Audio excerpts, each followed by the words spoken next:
Šodien esam 333 sporta kompleksā Šels mērvielu konferencē, kas veltīta celtniecības tehnikai. Šajā konferencē apskatām tādas tēmas kā motoreļas, to pareiza izvēle, transmisijas eļas, smēres un hidroliskās eļas celtniecības tehnikai. Konferencē apskatījām izplatītākās problēmas un to risinājumus, ir īpaši Latvijas apstākļos. Konferencē viesojās gan tehnikas lietotāji, nomas uzņēmumi, tāpat arī lielākie celtniecības tehnikas tirgotāji, kā piemēram Baltem un Alvork. Mēs arī pievērsāmies dažādiem praktiskiem risinājumiem, kā piemēram Shell smēru salīdzinājumam, salīdzinot to darbību dažādās temperatūrās, ir īpaši pievēršot uzmanību centrālās smērēšanas sistēmām. Varēja apskatīt un salīdzināt, cik liels spēks ir nepieciešams, lai pumpētu NLGI 2 klases smēri, un cik vieglāk ir pumpēt NLGI 0 smēri, kas īpaši piemērot darbam ziemā, ir īpaši centralizētās smērēšanas sistēmās, ar kuru ir aprīkot lielākā daļa no šīs tehnikas. Pasākumu viesiem bija iespēja gan izbraukt ar SRT bagiju, kas īpaši sagatavots offroad apstākļiem,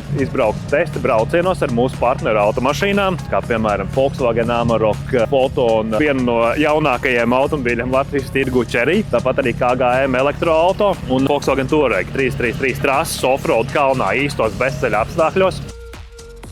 Priecājamies, ka mums bija iespēja pulcēt tik daudz celtniecības tehnikas uzņēmējus un iedot viņiem kādas pāris vērtīgas atziņas par to, kā padarīt savu darbu vēl efektīvāku.